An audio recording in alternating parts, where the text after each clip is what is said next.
Well, look, I think we'll get started. Thanks. Bernie would be happy, I'm sure, if we kicked it off now. So over to, where are we starting with Mark? Over to you, Mark. Thank you, Deputy Mayor Allen. Good afternoon, councillors. I'm going to be very brief before I hand over, but essentially the purpose of this workshop item is to provide councillors the opportunity to hear from Hapai Te Hapori, where there's an opportunity for them to present their feasibility study regarding a possible Shannon community hub. Some councillors were sent the study in October last year by email. At that time, the Chief Executive suggested that it would be a good idea to suggested to present this to councillors at a workshop, hence why we're here today. Just to be clear, this is a piece of work that has been solely led by Hapai Te Hapori, with council's only involvement to date being interviewed as part of the feasibility study. Also, just want to be clear with councillors when you're seeing this presentation today and hearing from Kieran and Sharon that currently the long-term plan does not allow for this proposal in the long-term plan, so I just want to be clear about that. But other than that, I'm not going to say too much more, and I'm going to hand over to Kieran and Sharon to introduce themselves and take you through the feasibility study. So in terms of the PowerPoint... Oh, click it. Oh, you get that. Which one is it? Next, that one. Sorry, I'm not a techie person.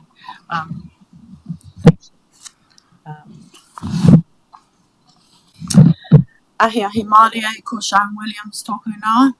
My name is Sharon Williams and I work as a Community Innovation Navigator in Shannon. And I'd just like Kieran to introduce himself briefly to start with, please. Tēnā koutou katoa. My name is Kieran Martin. I actually work for the Bishop's Community Development Trust and as part of that role act as Executive Officer for the Trust to support Sharon in her work. So we manage and administrate the Trust on behalf. And alongside Council's usual practice, I would like to acknowledge the significant role and special position of tangata whenua and mana whenua within the district, specifically for Shannon, Ngāti Whakatere. And furthermore, I understand that any decision making would firstly fully engage Ngāti Whakatere and the wider community members. So I'm just referring to the report. I'm just going to jump backwards and forwards slightly and start off with a bit of back history.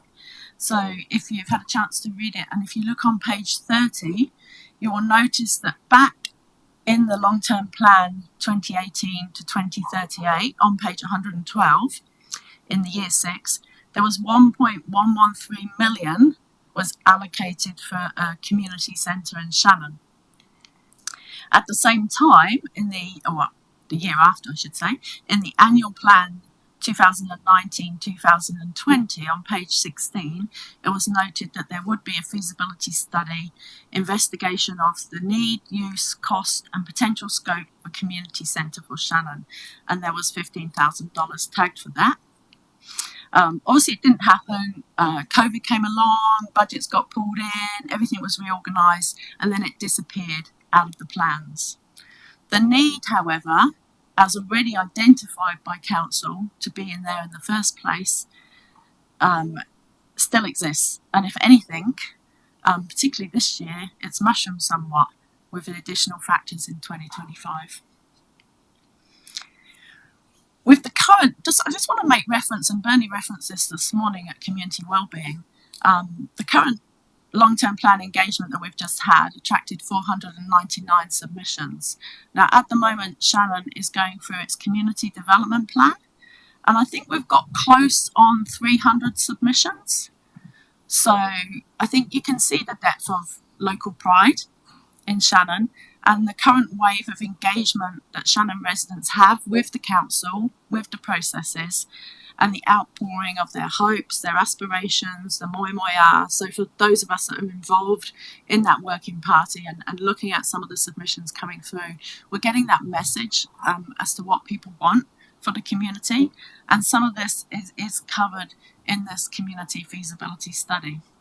The feasibility study itself is completely independent. So like other people, I was interviewed via Zoom for me actually, and like other people in the iwi, in the community and council, the impact consulting. We applied for the funding to pay for the feasibility study, but it was undertaken completely independent of ourselves. So I just want to make that point quite clear. Yeah. So for myself, Harpaiti Harpady, I've been living and working in Shannon since 1998. For the last 15 years, I've been a children and youth worker there. And for the last 5 years, I've had a specific role with Harpaiti Harpady as a community innovation navigator. And in that role, I've observed and I've heard the desires of the community, as well as council intentions, as we mentioned already, to have a community hub, a centre, a placemaker venue of belonging and of connection. I work and support and live alongside various individuals, whānau, families, groups and organisations of diverse characteristics. I constantly seek people's ideas and listen to their hopes, some of which I've been instrumental in facilitating that to fruition. I'm just going to pass you on to Kieran now. Oh, actually, I might say, has anyone got any questions so far? We'll take questions at the end, obviously, but just in case there's any you've got as we go along, I'm happy to take them too. I'll just pass you on to Kieran then to give a wider context. Selfishly or unselfishly, I'll just add, we did this feasibility because we are spending $30,000 a year on rent. We have a kai hub, we have an op shop, we have a store called the Moana Road store, which provides funding for our operations. We pay, that includes rates, insurance and rent. So $30,000 a year is a lot of money we pay that we'd rather put to frontline service. This is why we did the feasibility. The feasibility turned into something completely different to what we thought. Because this is what the community wanted. As Sharon said, this has been done completely independently. As much as we wanted something else, this is what the community wanted. So I work for Bishop's Community Development Trust. It's been around for 10 years. My boss is the Archbishop of New Zealand, a guy called Justin Duckworth, who's a very much a social justice campaigner and dealing in social services and so forth. Ultimately, at the end of the day, money does not change our community. It's the people and being able to grow those people into places where they can actually, provide their time, energy and efforts and so forth. So we've worked with a number of projects, communities and so forth over the years. But this is what we're about. Our purpose is we exist to see communities renewed and transformed. These are some of the projects, obviously what Sharon up here in terms of Shannon and so forth. Up in the other corner there is called the Trade School Kitchen. This is developed as a result of, so this is a trust that we set up, provided the fit out costs, supported them in terms of their funding, support them now. So it was prisoners released from the community, Arahata prison in particular. We'd trained them up in coffee baristering, but nobody would employ them. So we thought, well, let's set up a cafe. So we did that in Nainai, got contracts from Ministry of Justice, Corrections and so forth. Then, of course, the Kaikoura earthquake happened and the pool across the road closed down. So all of a sudden, I was like, oh. Now they've got a new $60 million pool, and so the business is kind of thriving a little bit. You hear all about the negativities in Nainai, but this is one place that has provided some real awesome hope for young women released from Arahata prison. Down in the far corner here, again, we work on a championship model. This guy's called Alan Maxwell. Police reports will tell you in Featherston, this guy reduced crime in Featherston by 80%. He worked with 6 key families, and that resulted in some really remarkable change. But again, awesome person, trying to get funding, trying to set up an organisation, trying to do what the mahi, the business, really tough, but he knew what young people working from a strength-based youth development. Next is whānau. We employ about 12 youth workers, or we did before the current government came in. Funding's a little bit interesting now. But again, young people are a priority for us. My background is a youth worker. I developed Zeal in Wellington. Did that for 10 years. So it grew into a large youth facility here in Wellington, then in Auckland. Now it's through multiple places throughout New Zealand, including Kapiti as well. Next there, Bishop's Community Development Trust set up Capital Zone Basketball Trust, which is the RSO for basketball. A young man called Damien Ikanasio is our general manager. I act as a trustee for the trust. Again, set it all up support with funding, support with all the sort of business, the strategic stuff and so forth. Now that organisation has grown into a $600,000 developing all sorts of youth initiatives and so forth, but using basketball, going back to the whole YMCA days of why basketball was invented to get young people off the streets. Right next to it, Common Good Coffee, again, some dynamic people doing some dynamic things in terms of coffee and baristering and so forth. These are just a few of the projects. We also look after the Polyfest in Porirua. 2 years ago, they were struggling with $30,000 or $40,000 in terms of trying to deliver a large event. The facility alone was costing $20,000 to hire. They couldn't get the sound systems, the PA, all that sort of carry on. So I came in, repurposed the trust, sorted out a strategic plan, business plan, and now last year, or the first year, we saw 1,500 people come through the door on a $200,000 income, so we grew it. Last year, we saw an audience of 7,000. We saw 2,000 young people engaged. This year, we're expecting 3,000 and an audience of 10,000. So again, there's opportunities always if you have the right people. And I'm saying right people in Shannon, it can grow things into some really wonderful things. So that's my introduction. I'm going to hand back over to Sharon now.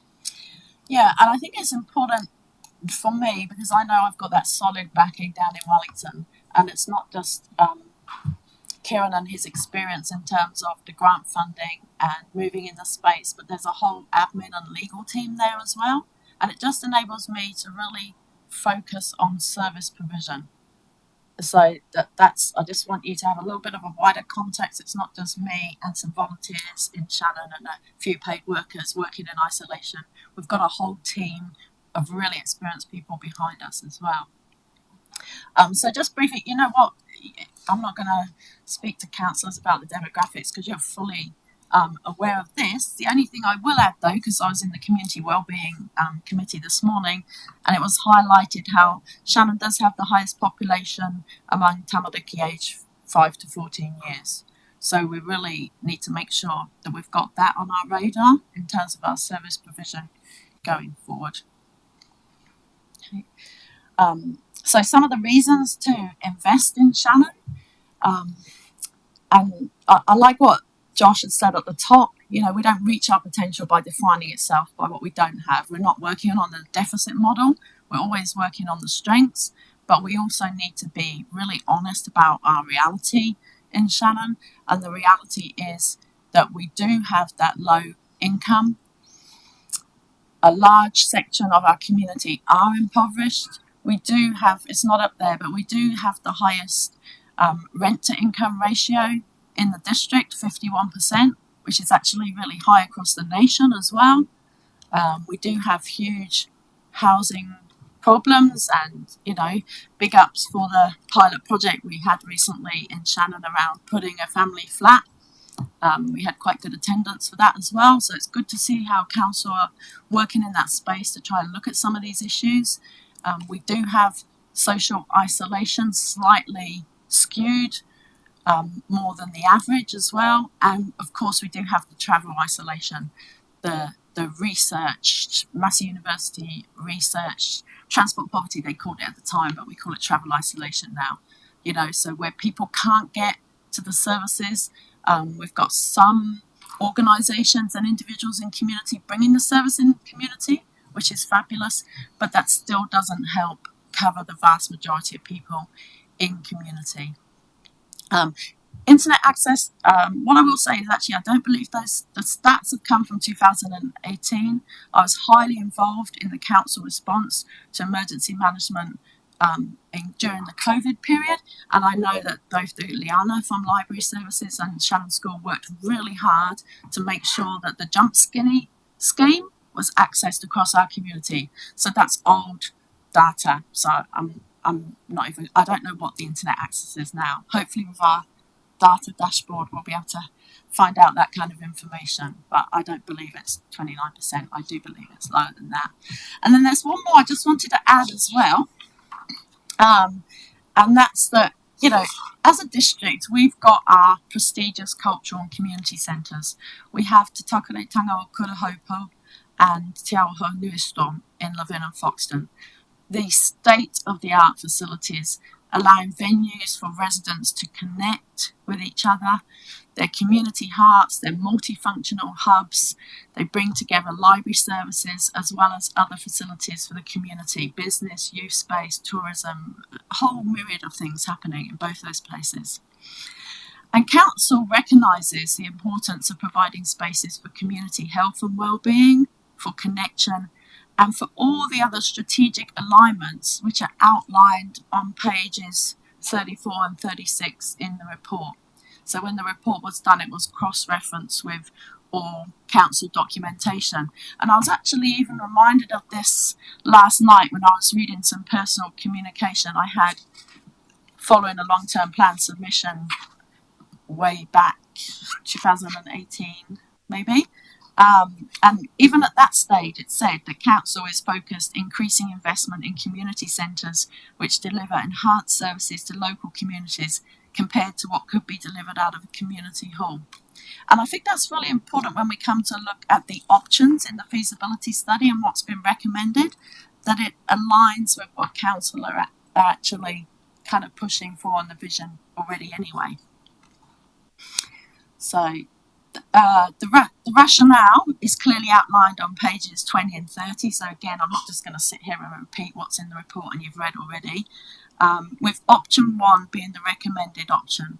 So option 1 is around the Shannon Memorial Hall, and here's just some of the photos to those of you that have not visited, just to give you some idea of what the site actually looks like.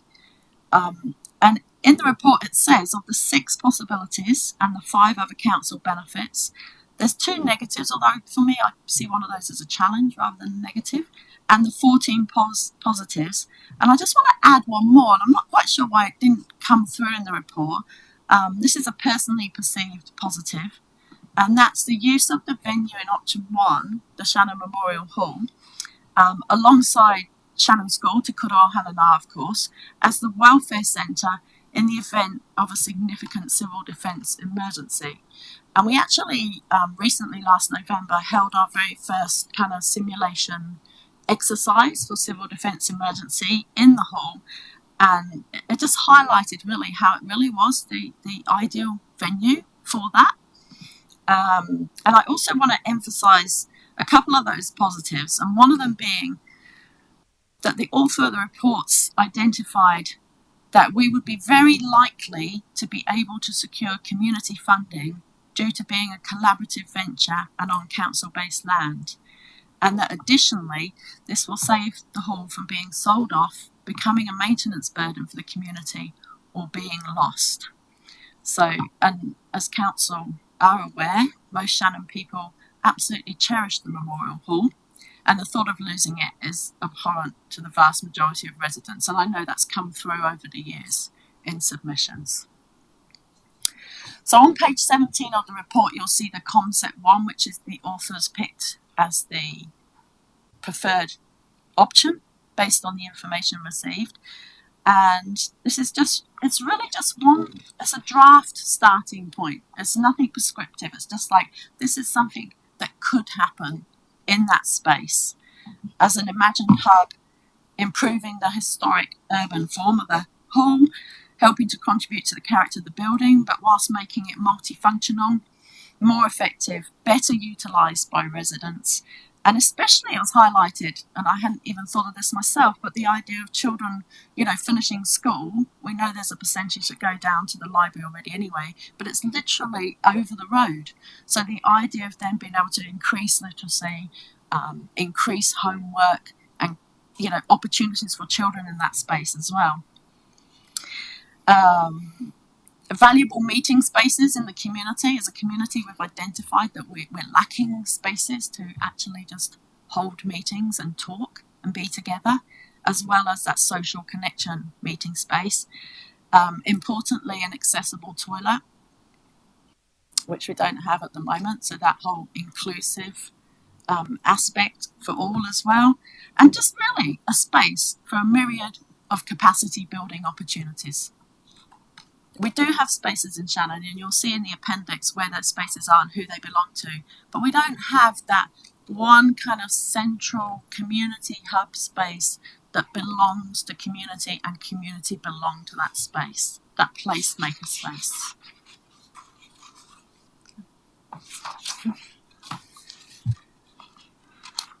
So my work over the last 10 years has been around making these things become a reality for communities. And don't get me wrong, research tells us that people can actually live without buildings, but buildings can't live without people. So there's often buildings that are there that are derelict and not being used, but actually how can we make them thrive?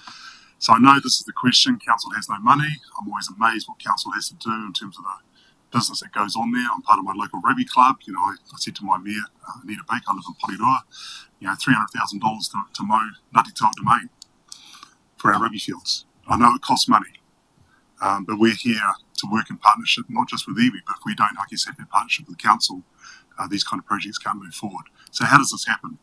I guess I've put some bullet points down here in terms of, this is just a general discussion. I'd love to have questions at the end of it all. And I guess for us, it's agreement by community, Horsham District Council to move forward to explore the hall as a possibility for development of the fund holder trust. We are just the fund holder. We may not be the trust that actually manages this. We are just the organisation to get it across the line to be able to support the community to achieve its aspirations. We do not own assets. That is not our business to grow up to $1 million organisation and have 20 staff. We don't have any of that. It's about the community. And I guess for us to be able to do that, that is step one. Possible lease agreement on hall. No funder will fund us unless we have an agreement with council that we take over the lease, some sort of a lease agreement, whether it be us or iwi, whoever it may be, but we can work with whoever to be able to make that happen. Agreement by Horsham District Council for services to transfer to the hall once completed, including contract with services to manage the library and council services as a provider. So right now you have services in Shannon regarding the library. I can tell you what that costs you. And it's, obviously, in terms of dollar amount, it's an interesting one, but the reality is that people need this. The reality is that a hall like this can survive with that contract for service. Again, this is a long-term discussion, but he's just putting it out there. Now, this is an interesting one. Who's heard of the Shannon Community Development Trust? I know Paul has because he sits on it. Came into being in 2012. Now, in 2012, $350,000 was put into a trust fund. This goes into term deposit and is sat there to be able to distribute money back into the community. Somewhere between $8,000, $12,000 or $13,000 a year. Now, if that money had bought 2 houses, because a house in Shannon in 2012 was worth somewhere between $120,000 to $150,000, it could have bought 2 houses. That fund now would be $1 million in terms of capital. It will be collecting rent, probably around $40,000 a year. Now, what happens if I told you that fund now is still only $350,000? There has been no CPI, inflation adjusted, no nothing. It just gives out the money. The trustees, nothing against them. They've just given out the money. There's been no increase in capital, nothing. I've also got to say is that Horsham District Council act as secretariat. So it probably costs $10,000 a year to manage that $350,000 in terms of the grants that are given out, the AGM and so forth. Now, my proposal I want to put forward now is that I want to get this project, once all the consultation has happened with iwi, with Horsham District Council, and I know you've got no money, but there's $350,000 sitting there. Now, 2012, I guess council didn't know what to do with it, and this was probably the best idea. My proposal is that if we want to get this to shovel-ready, consents, working drawings, architects, and all those kind of things, so that when the government comes back with their provincial growth fund or shovel-ready projects, we're ready. That $200,000 out of that capital could easily go towards this project right now, with the trustees and Horsham District Council approval. It could buy, you would have seen in one of the slides here, so on this 8 to 5 metre boundary, so you can see a house just right on the boundary. It is right on the boundary. It burned down. It's 1,000 square metres of land. It's 9 metres across at the front gate. I don't think a house can be built there again. Maybe that money could help purchase that bit of land. And the rest of the money put towards consultation fees to get it to the building stage, consent stage. I'm just putting it out there. But as I said, in 2012, if the council had bought 2 houses, it'd be $1 million that fund now.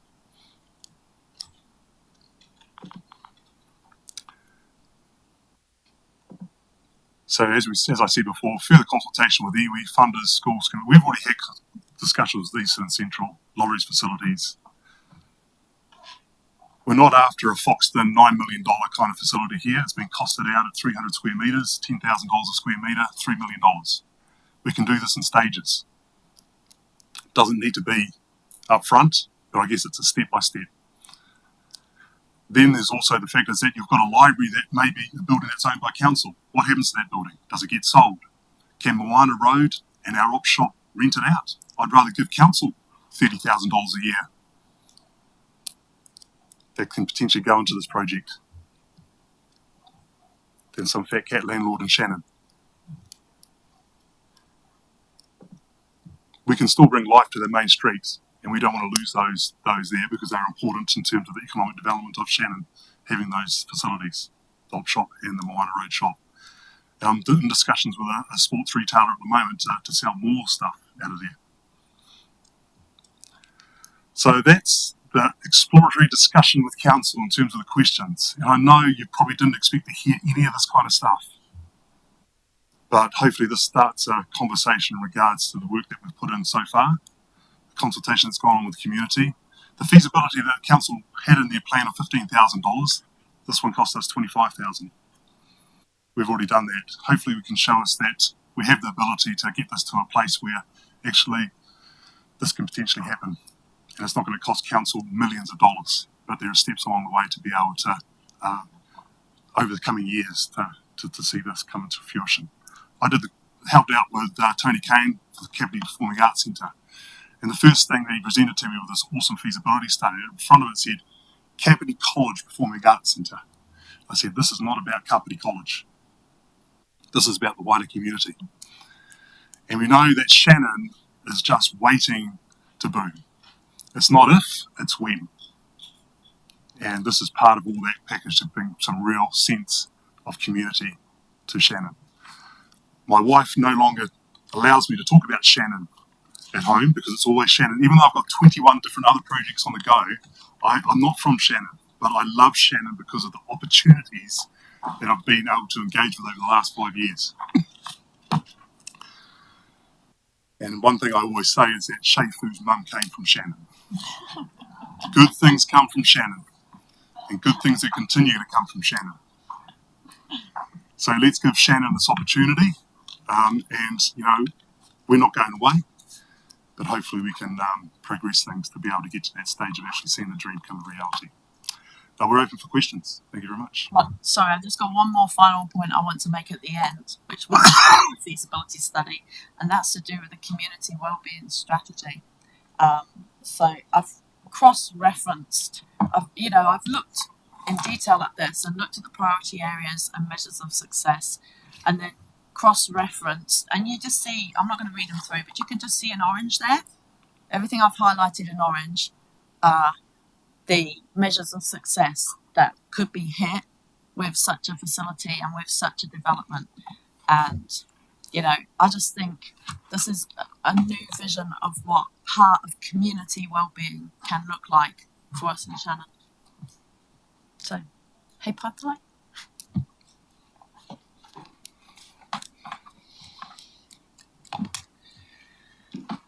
I'll make a start. Hey, look, thanks so much for that. And I've been lucky enough, obviously, to have a look at this prior, I think, end of last year when we had a catch up. So it's a great bit of work. I guess for me, and obviously seeing some of the conclusions and results from the community plan feedback, it's just how we validate the likes of this sort of project and dovetail into the feedback from that. So as a group, I guess we've, I haven't got the data in front of me, but there's a significant number of people obviously wanting a community hub or some sort of area where, aspirational and stuff. So we just need to validate that within that plan as well, I think. So if we can actually make sure all that community's on board with what some of them won't have seen the likes of this, and then as we move forward, we can actually try and look at the long-term plan and the financial implications. So is there any thought sort of around doing that, I guess, even in the next couple of meetings or something, just to make sure that that's on the table as well?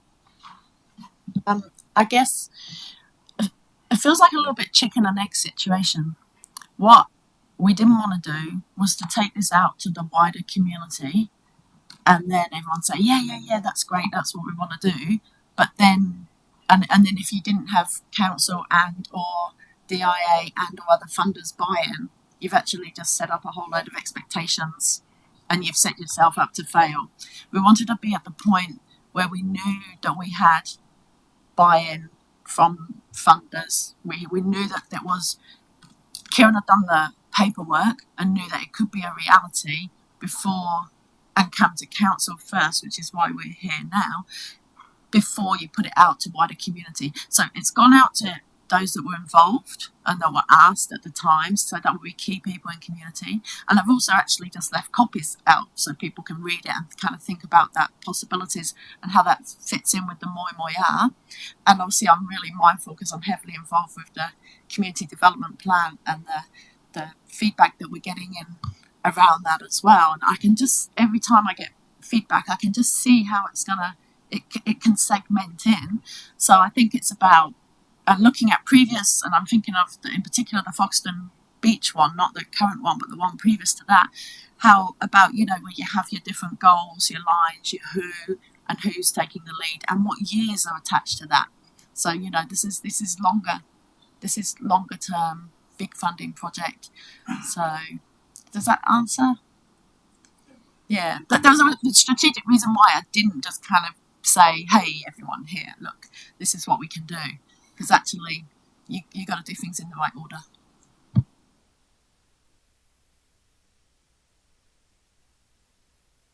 Cool. The only other thing I had, I guess, is operational costs. And then you mentioned the library contract and those sort of things as funding. And I guess the Mana Road and op shop is another, possible, whether it's rental or whatever. Have you done any due diligence around like the funding possible just for that, some of that operational cost, or do you think more towards council sort of stuff, just so everyone can get a bit of a feel for that? I guess within the feasibility, it talked about the rental side of things and people coming in and using it, and there's about $30,000 I think in terms of other costs. I mean, Moana Road is wholly owned by the trust, so all the profits go back into the community. I mean, I don't get paid by Harpoint. The trust receives, in terms of the Bishop Trust, we charge $3,000 a year. That's how much we've charged over the last 12 months, which includes these zero fees, year-end of accounts, to do all this work. But ultimately, we know it doesn't cost that much in terms of, the management and so forth. I guess, we're talking about, we've just been talking to Carla, who's doing this butchery course, and just supported them in terms of some funding and so forth out of the Marae. Now, I'd love to see a Shannon sandwich, whether it be Martin Bosley, and everybody comes to Shannon to buy, a game kill meat. How can we get Shannon on the map, to get a high quality chef all of a sudden? So I think there's opportunities there for the amount of traffic that flows through Shannon for people to stop and do stuff. But, it is a tough gig. But I also know in terms of that, without the library side of things, I guess, this would really struggle if that wasn't part of the combined services. But also I know that, moving from the main street may have its problems as well, but I also know moving across the road from the school have its pros and cons. So, I mean, I know that doesn't really answer your question, but, I know facilities are not cheap. I ran a youth facility in town. We relied heavily on funding, but I think whatever entity is part of this will have the ability to raise the money and manage it correctly outside of council's control, but still in partnership with council. They're not going to be coming to you and saying, we need $50,000 a year. That is not the intention. It needs to be 99% funded. And I believe that it has the ability to do that with the right things in place. Hi team. Neat concept, and thanks for the work that you've obviously put into this. One of the questions I have is around, one of the challenges we have as council is when we receive a proposal like this out of sequence in terms of long-term plan process. Puts us in a really challenging position because the long-term plan process obviously allows us to look at that overarching district view of needs, wants, priorities, and obviously also implications for our debt limits. And obviously there's opportunity, but there's some challenge also with what's happening in the water reform space in terms of what our balance sheet looks like. So my question for you is, if council can't give the signal of support or that it's willing to play a financial backing role in relation to the concept put forward until a long-term plan process, or after a long-term plan process, which is 2 years away, what does that mean for you guys now and over the next couple of years? I guess there's probably 5 points on there. In terms of an agreement with council in principle to get to that before we even talk about money. So I guess right down, it's the second agency set aside funding and partnership. So they may not even give us money, but I guess in theory, maybe at the long-term plan in 2 years' time, that is discussed. But those first points all probably need to happen first. But that release of funds, Shannon Community Development Trust, I know it's a big one. There's obviously trustees and stuff, but there's money there. And I don't believe the money is being totally managed as well as it potentially should have. I think this money, I shouldn't say it like this, has been set aside for a purpose like this, to really sort of move a project like this forward. So I feel like those first 5 things can be done outside of the LTP. And then when we get to the LTP in 2026, 2027, whatever it may be, that second and bottom principle can come into act. But we'll be so far down the track. But what I'd hate to see miss out is that government set up a shovel-ready project here, a provincial growth fund, whatever they want to call it, to be able to fund a town like Shannon to $1 million, and we're not there. And for $150,000, $200,000 out of that Shannon Community Development Trust, we can get there. So for right now, it's all those other things can really make this happen, if you know what I mean. Lease agreements, conversations. Look, the whole thing is about partnership. We just want to A, B, C, and D and just start ticking those boxes off, because we do believe that this is what the community want. And I think that ultimately it's a building that is underutilised, it can be utilised, it can be modernised. Right now it's too big for many community users, but having these things off to the side, a potential another 300 square metres added to it, it's going to make it a creative space for a whole lot of community groups to act out of it. So, those are in order, I guess, for me, of actually what needs to be ticked off, and would love to work with council to be able to make it happen.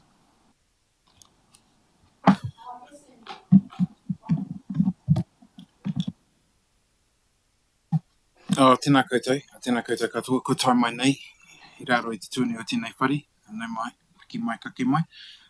Wow, what a fantastic presentation. Firstly, really love the work that's being done here. Very comprehensively, some incredible data in there that we don't get to see actually broken down as well as it is around Shannon. Funny when you said what's the Shannon thing, and I thought of Shea Burger, but anyway, that might get well, you got a Ferg Burger in Queenstown, and Shea Food's really extremely famous in Shannon, so it just sort of resonated with Shea Burger. Anyway, look, I think the concept's great. I think you explained it really well in terms of how this could progress even without the LTP process right now. And I think it's quite in line, actually, when you think about council currently are undertaking a review across our assets, including our recreational spaces, lease arrangements we have, because many of those buildings you've identified in the Shannon Hub have lease arrangements in community. And so I suppose strategically in my mind, I'm thinking, what does that look like in terms of how you support a large project like this? And then how do we actually use those other facilities to support such a development? Because I couldn't say right now whether some of those things are looking to not being core assets or whatever, but certainly I see the potential here. And I like the way you framed it in terms of sometimes getting it out to the community too early actually does set up a huge amount of expectation, and then you almost feel like you're locked into it. And I think you're hearing that from the table right now that out of sequence it is a difficult process, but certainly looking at how we could support you moving forward. I think we should be looking at options around lease arrangements and committing to some stages of it. You've identified there's a fund there, there's a community, a Shannon hub community resource that's sitting there, and we've got obviously councillors sitting there as well as we've got a role that you've shared with us today. So I actually believe in what you presented today. I think you've clearly aligned it that's got to work with the Shannon community development plan as well, making sure that it's fitting into that criteria. I'm sitting here with our plan on the page and looking at it and going, well, it meets all of those milestones on there. So yeah, I just really wanted to comment and say I think it's a fabulous presentation. I think the concept's amazing. I think the way you've got the community on board, I'm definitely supportive of how we can help to support. But as you've said, money's tight. How do we do it together? How do we give the best outcome for the Shannon and the Shannon community? But not only the Shannon community, the wider community. I mean, you're clearly getting a huge amount of patronage going through the community, cars, trucks, and everyone going through that aren't getting the benefit of the town right now. So I don't really know what the questions are that I can ask you, other than I think it needs to be a staged approach, as you've explained. What are those critical steps that we need to consider now as a council to help you start making the right steps? And then what are the funding opportunities out there to support your further development? And I see there's people in the room that are quite savvy with that sort of thing. So yeah, that's all I really wanted to say. Just I'm really, really grateful to see this and see the incredible amount of work that's transpired, and I really, truly, genuinely wish the project well. I'll certainly be doing my best to support where I can. Kia ora. Yeah, look, and I sit very much alongside Justin and his comments. Particularly valuable your response to Sam's question, the ability to actually do some stuff in the meantime, working towards the ultimate goal. I found that very helpful.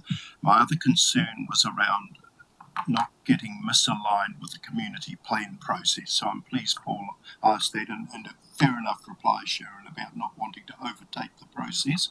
So that ticking that box, that looks good to me.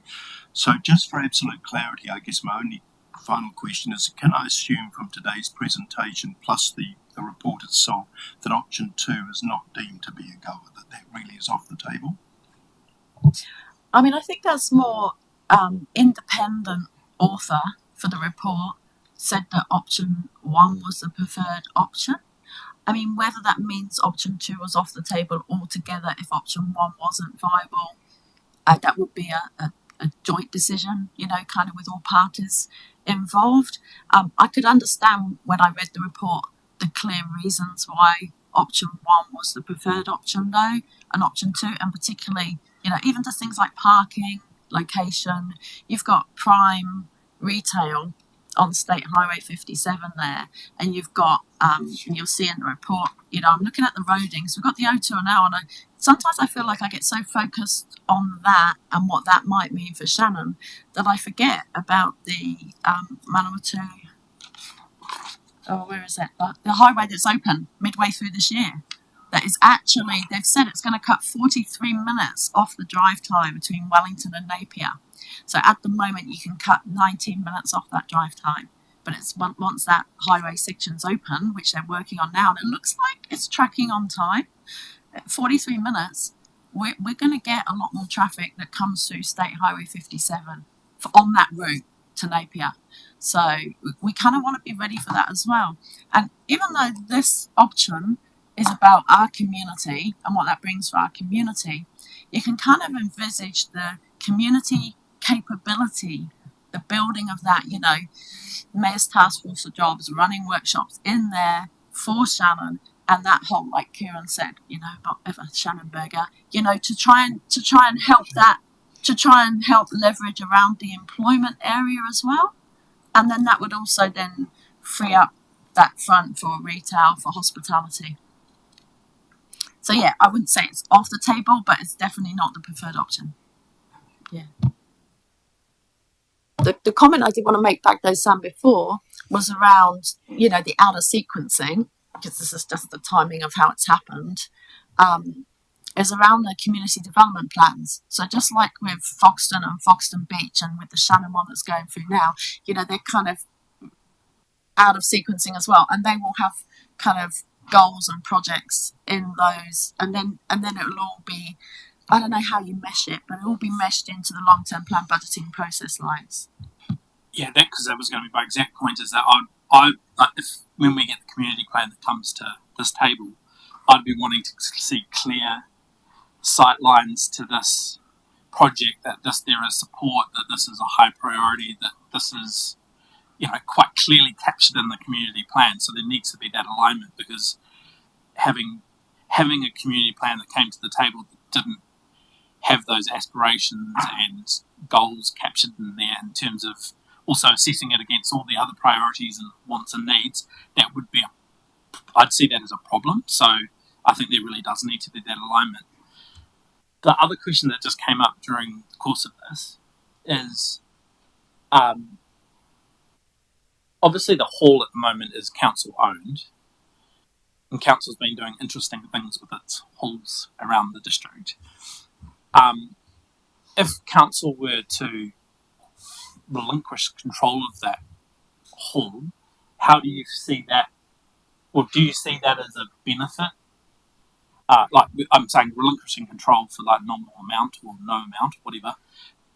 Do you see that as an important potential thing in terms of that early sequence? Without a lease agreement, without a lease agreement, funders will not contribute towards this, because it will still be a council-controlled asset, if you know what I mean. So it just comes down to their way that they fund and so forth. So without that agreement, we couldn't move forward.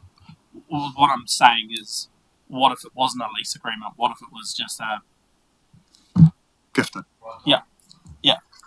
I think the community clear answer would be, we actually want it to remain with council, and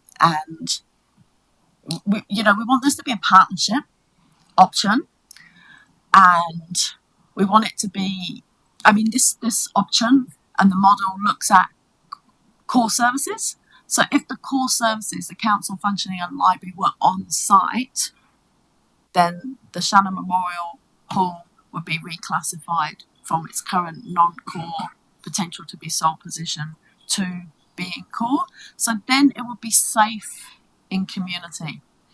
And then if we had it in community management, then we can look at the higher fees, then we can look at the usage, and then we can really get the value out of it and actually have it used. And I've got the team have provided me all the data, the stats. I know how often it's used, I know what it's used for.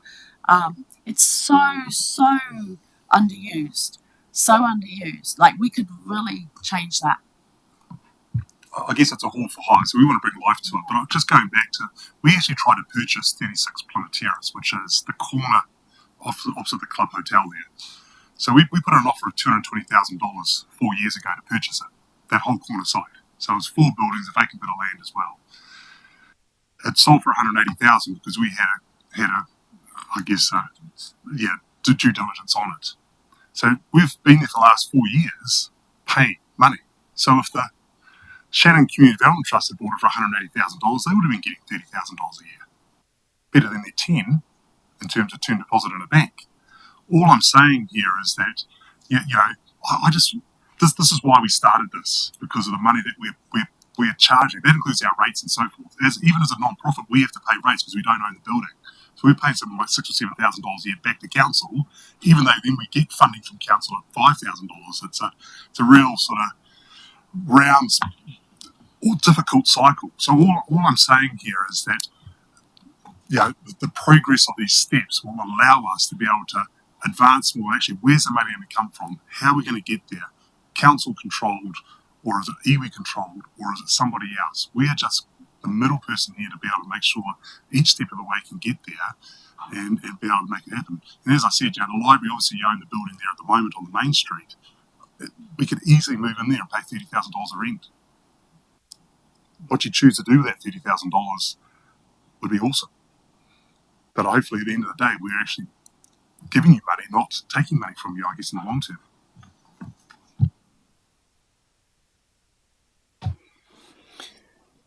Sharon, sorry, I didn't. Is it Josh? Kerry, my apologies for missing the first bit. Important social media requirements that I have. Look, and just catching up with some of the conversation, I just want to reinforce though what Sam said about the alignment between the community development plan and this proposal, because my sort of reflections on what has gone on in Shannon over the last 10 years has been that there have been, if you like, misalignment in some of the organisations and some of the groups that are trying to improve Shannon, but they're not necessarily collaborating or working together. And I don't want to see this maybe suddenly be us picking the winner in terms of what goes on in that community, because I bet there are some others that may not, they'd want to know why they haven't been chosen as to be the winner, if you like. Because when I look at all those facilities around that area in the central of Shannon, there are, as you identified, there's a heck of a lot of buildings that don't get used hugely at the moment, that they need massive upgrading, probably. So, I'd be keen to understand that those sorts of groups and organisations are keen for this sort of thing to be able to actually progress, because they may have some, issues in terms of that. I'm just trying to think of the things that might influence a decision around this table in terms of, if we, I like the approach. Shannon deserves a hub. It needs something, but what that exactly is, I think, needs that real community sort of togetherness, if you like, so that everyone's, behind any proposal that we actually put forward. Do you get what I mean? Yep. I think for me, I think it's quite simple for me to keep them separate, because this council are already committed to the Shannon Development Plan. So this council, I believe, will remain committed to the Shannon Development Plan and getting that to a place where the Shannon community wish to adopt it and take that on board. It's the out of sequence stuff which is probably raising the more concern around the table. And so for me, I want to just keep them completely separate. The development work's going to happen regardless. I think what's important here is what's council's role. This is an initiative that you've brought to us as a Shannon Hub community. The Shannon Development Plan is also an initiative that's been brought to us by the Shannon community. So both of those we treat just as that they're led by you. I think for me, some of the due diligence I probably would like to see is some of that relational stuff being talked about. I think that even the role of the Shannon Community Development Trust, I'm interested in what their support might look like going forward in this process. I also ask, what's the makeup of that trust? Were iwi a part of that trust when it was initially started, and what's the full function of it? And I think that's important because they potentially could lease the hall potentially, or whatever that looks like, given that it's already a representational body of the Shannon community, and it has some a lot of merit, obviously, and it has some resourcing to assist. So that's for me. I'm just, I don't want council to ever look like we're overstepping our role around Shannon, but I just remind us that these are your initiatives, and it's how we step through those initiatives and can deliver those things piece by piece. But for me, priority would have to still sit with the development plan, because that's what we've been asked to deliver to the community. So it's not for us to keep that in line. It's actually for you guys to keep yourselves aligned to that. And then all council, I would say, would consider would ensure that, we're all aligned when we're coming here to make a decision on how we support the project or not going forward. So I'm just mindful that Councillor Boyle, you've got your hand up online. Yeah, just a couple of comments. Firstly, love the passion you guys keep bringing for our community. Thanks. Yeah, I can see that there's been misalignment in the past and we're out of sync with council's tedious red tape, but I really hope that we can stop letting that sort of thing slow down all progress that we want to make to a tedious scroll. Sure, it needs to get rolled into the development plan. We need to do a consultation. All of those things are a given legally. They have to happen.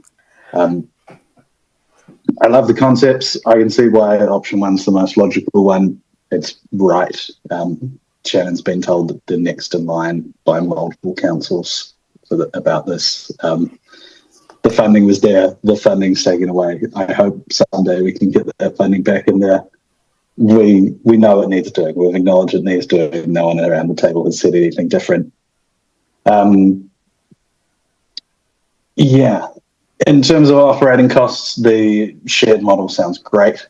I think that could really work well. The rationale about the community development trust funding sounds pretty good to me. I'm sure there's going to be some legal complications in that trust deed that officers probably need to make note of now and bring back as a comment for us. But yeah, I'd love us to see if anything can be done sooner than the 2027 LTP. Even if we're just doing things as a signal to the next council that this is going to be a priority and that Shannon have been told this is coming for ages and we really want to get moving with it instead of just having it be a problem that gets pushed further and further on and, another memorial hall to debate over. Yeah, that's my 2 cents.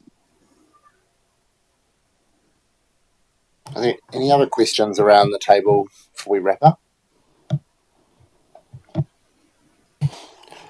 Sorry, there's one. And given we talked about the LTP and the funding, etc., so put that aside. If there's something you'd get out of today, when you walk away and following conversations today, looking at that list, would the top one be the thing you're most looking forward to moving forward?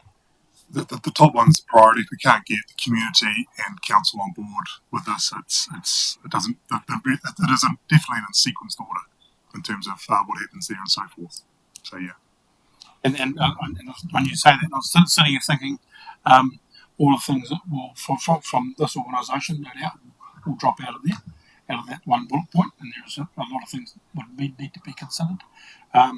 But yeah, like everyone else said, thanks very much for the feasibility report. It's very, very, very good. Really changed, I think, probably my thinking around what you're looking at trying to achieve over there. So it's been really helpful, and I'm sure there's some good can come out of this today, and I'm sure we're all waiting for the next conversation with the team. So thanks very much. Councillor Horitapa. Kia ora, Mauri ora ki te whare. Just firstly, thank you very much for the presentation. It was really informal. Love to see and hear your passion for the project. Certainly sounds like it's generated discussion with councillors, so that can only be a good thing. And yeah, it was just really the comments around, the future aspirations, obviously the collaboration with the community, and look forward to seeing more. Keep going. Thank you, councillors. So I suppose just to get a steer from the table and understanding, I suppose, the next steps, if there's no further questions, I think I'm hearing a general sense of support of more investigation. I suppose I just would like to understand from the council table what the appetite is for us to spend some more staff time on this, around looking at what it might look like. As Kieran's pointed out, there's quite a few points there, and there's a bit of a roadmap potentially that needs to be penciled out, and I wrote down connecting the dots around how do we connect all those things together and what does that process look like to then help inform an LTP decision. But I suppose I need some indication from the table to bring something back, to have a mandate to be able to go and do that piece of work.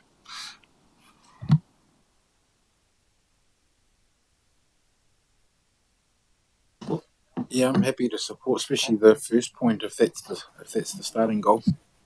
And the only final point I would make is there was a bit of conversation around the community plan, and I think we'll bring that when we discuss that. We'll bring some more detail about that, noting that the intent of the community plan as well is to help inform some of those investment decisions for Shannon. So there is a link, and so we'll phase that out a little bit more for you when we bring that back to the table.